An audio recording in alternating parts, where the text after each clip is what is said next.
aliran dana ini bagus. Ini yang memang dikehendaki oleh partai ini.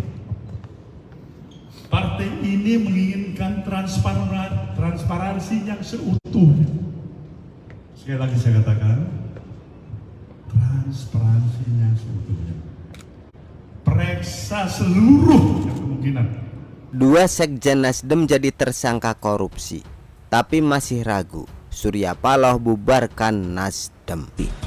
Perang terhadap korupsi dan politisasi aparat penegak hukum. Hari ini semua diinjak, hari ini semua diintimidasi, hari ini aparat penegak hukum semena-mena melakukan politisasi hukum. Resah nggak kita? Nggak ada, Pak. Semena-mena aja ini. Mau tangkap si A, tangkap si B, tangkap si C. Kenapa yang menjadi presiden petugas partai, Pak, bukan pelayan rakyat? Saat diskusi, saya menyaksikan dari dekat pribadi-pribadi yang tak bergeming, pribadi-pribadi yang memilih untuk teguh dalam sikap, memilih untuk menghadapi ini semua, cobaan, tantangan yang muncul atas konsekuensi keputusan-keputusan dengan keyakinan bahwa Tuhan Allah Subhanahu wa taala akan berpihak kepada kebenaran. Johnny Plate sedang menjadi cerita, sekaligus contoh bagaimana seorang pejabat negara, juga petugas partai dengan jabatan sekjen, gagal menjaga amanah negara untuk menjaga profesionalisme, sekaligus menjaga diri dan menjauhkan diri dari godaan korupsi yang selama beberapa waktu sudah menjerat cukup banyak politisi, termasuk yang menjabat sebagai menteri. Penanganan Johnny Plate itu sudah sesuai hukum, karena sebenarnya ini sudah diteliti berulang-ulang, kan sudah agak lama kan isunya, tapi agak terlambat karena ini diteliti berulang-ulang, karena ini beririsan dengan politik. Nanti kalau ditindak dibilang bahwa ini tindakan politik, ini karena punya masalah politik. Saya bilang hati-hati.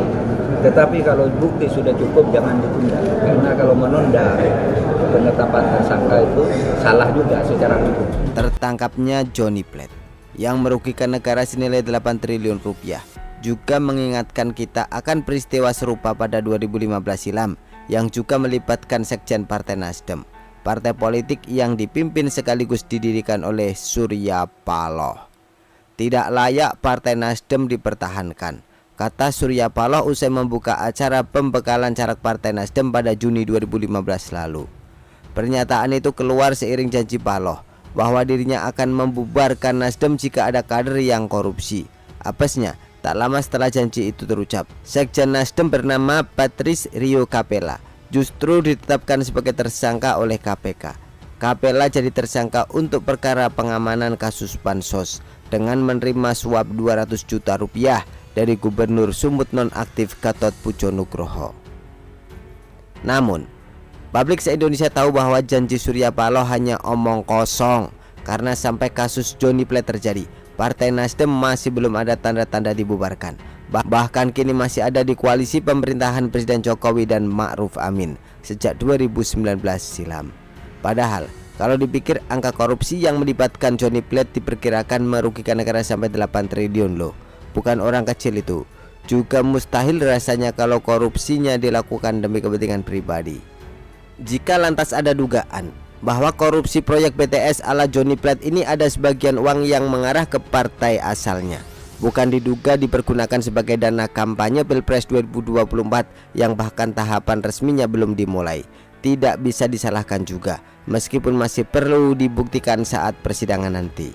Namun, berharap seorang Surya Paloh menepati janji adalah kesia-siaan, sama seperti janji Anas Urbaningrum bahwa dirinya siap digantung di Monas jika korupsi terkait Wisma Atlet di Hambalang. 1000 dalih dan alasan rasanya akan siap dilontarkan oleh Bang Paloh.